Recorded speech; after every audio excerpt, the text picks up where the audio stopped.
Welcome that finally na-file na yung impeachment case na sinasabi nilang i-file nila since last year pa. Yan ang reaksyon ni Vice President Sara Duterte matapos ang paghain ng dalawang impeachment complaint laban sa kanya sa Kamara. So, okay din yung impeachment case dahil ako lang yung ang tinitira nun, ako lang ang iniimbestigahan nun, ako lang ang inaatake ng impeachment case. Hindi nakasali yung mga kasamahan ko sa Office of the Vice President and yung mga dati kong kasama sa Department of Education.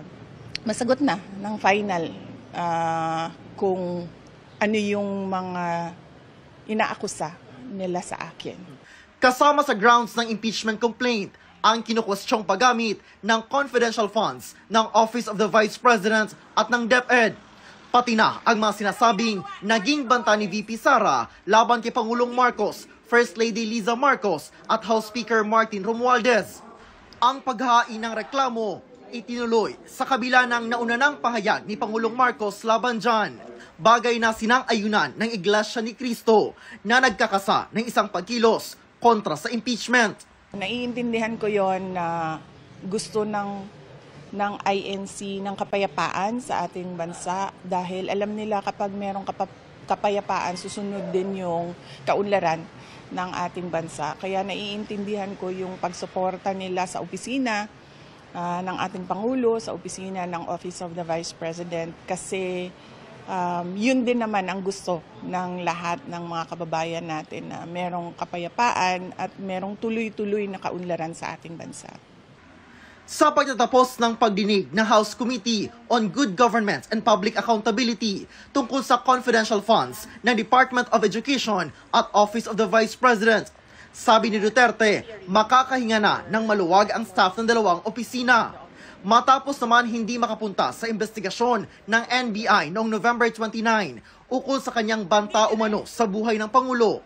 Sabi ni VP Sara, hindi pa rin siya makakapunta sa bagong schedule ng pagdinig sa Miyerkules, December 11. Pagkakaintindi ko sa explanation ng mga abogado ko sa investigation ng NBI ay pwede namang hindi pumunta. Pwede naman mag-submit na lang daw ng sulat or affidavit. Pangalawa, meron kaming Thanksgiving na mga activities sa December 11.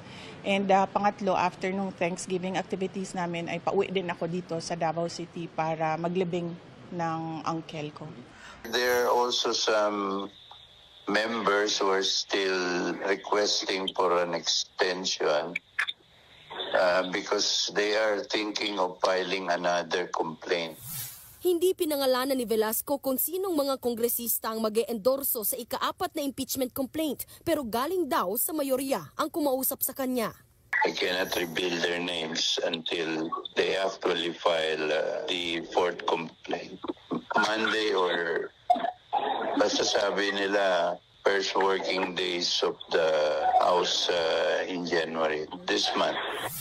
Bukod dito, hindi raw bababa sa 10 mambabatas ang mag-e-endorso ng isa sa mga nauna ng inihaing impeachment complaint. If they file it on Monday, I will have to make a decision whether I will then refer it to the Speaker or delay it further because again, I'll refer this to the legal department for study if there will be a 4th complaint. Ang Makabayan Block naman na isa sa mga naunang naghain ng impeachment, aminadong puro pledges pa lang ang nakakalap nila para sa tinutulak na impeachment resolution pero wala pang pumipirma.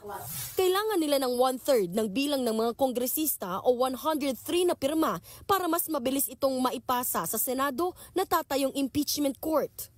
Ngayong Enero, plano raw nilang makipag-usap sa iba pang grupong naghain ng impeachment complaint tulad ng Akbayan at grupo ng church leaders at mga abogado. Tatlo na yan, no?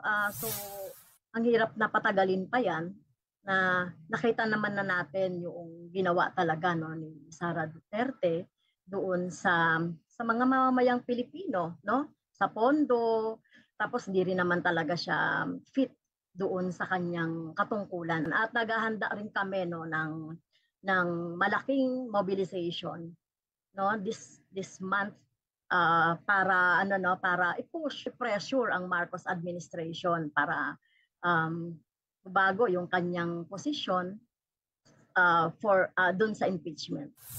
Kasalukuyang nasa opisina ni Velasco ang 3 impeachment complaints. Kapag tapos na ang verification process ng mga ito, sa susunod na linggo ito inaasahang aaksyonan kung isusumite na ito sa opisina ng House Speaker.